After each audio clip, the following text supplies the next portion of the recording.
October Red Boxing. I told you we would do it, didn't I? Well, I'm honoured to get Hall of Famer Frank Warren on October Red. Welcome.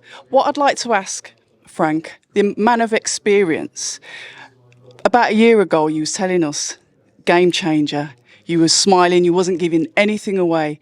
Talk to us about that roadmap of getting there and putting on these best fights for the boxing fans. Well, I think. Oh, what the situation with Tyson when the fight was made with Ngannou, it was, for me, was an event.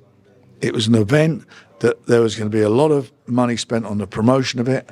I knew it was going to be a decent fight.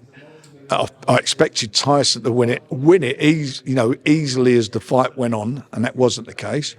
And I expected the outcome of that it would lead to bigger and better things. Well, it did lead to bigger and better things, but it turned out to be a much, much better fight than people thought it would be. I knew he would be a competitor, as I was just saying earlier on in this, in the previous questions that we asked, that, a guy who's coming from an MMA or UFC background, who's the undefeated champion, he's not just going to show up. He's a fighting man. He's got a fighting heart. He's going to come out. He can hit. You can't take away the fact the fella's dangerous. You can't take away that he can.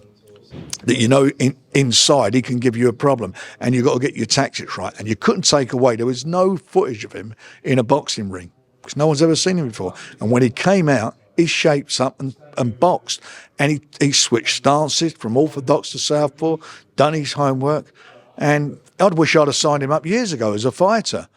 But he's a handful. He's a tough guy, a strong guy. Tyson, I think, had an off night. I don't think Tyson was himself, but Tyson won, which champions do, despite the knockdown. But he's a handful for everybody. And again, as I said earlier, who would have ever thought now that AJ's fighting him, and now it's a fight, and people saying, you know what, if he hits AJ on the chin, he may knock him out. Well, that was what I said he may do when he fought Tyson if he clipped him. These are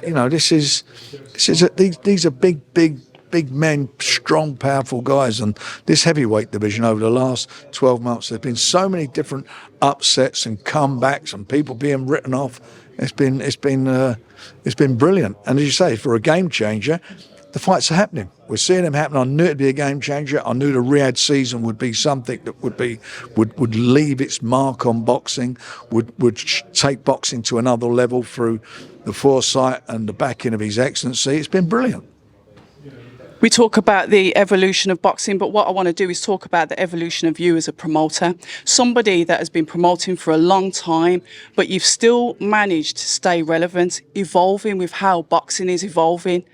Setting those examples as a promoter from the UK as well. British is best. We all know that British is best, but you got to just keep working. You got to work hard, and I always say, the harder you work, the luckier you get. The fight. Come on, guys.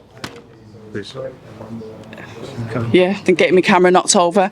The fight that is now being brought into question is obviously Joshua versus Ngannou. A fight that we basically need to give credit, like you said, to Fury, because he was the one that took the fight. I was one of them that thought it was going to be a breeze, thought Tyson Fury was going to literally walk through him. We saw a difficult fight. That difficult fight, Anthony Joshua getting ready to fight Ngannou. What do you think's going through his mind at the moment in preparation for this? Well, I think that the luxury that he has, AJ, is the fact he's seen him in a ring now. He's seen him in a boxing match, so he can look at it and study what he feels are there any chinks in his armour, what's his weaknesses, what his strengths are. We know what his strengths are. We've seen them. What I think's more intriguing is what Ngannou comes out of that fight. Thinking, what should I have done? Can I do better? And can he do better? Can he improve? I don't know.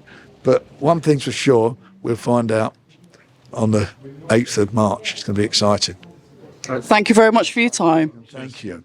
People say I'm toxic, and honestly, I don't care.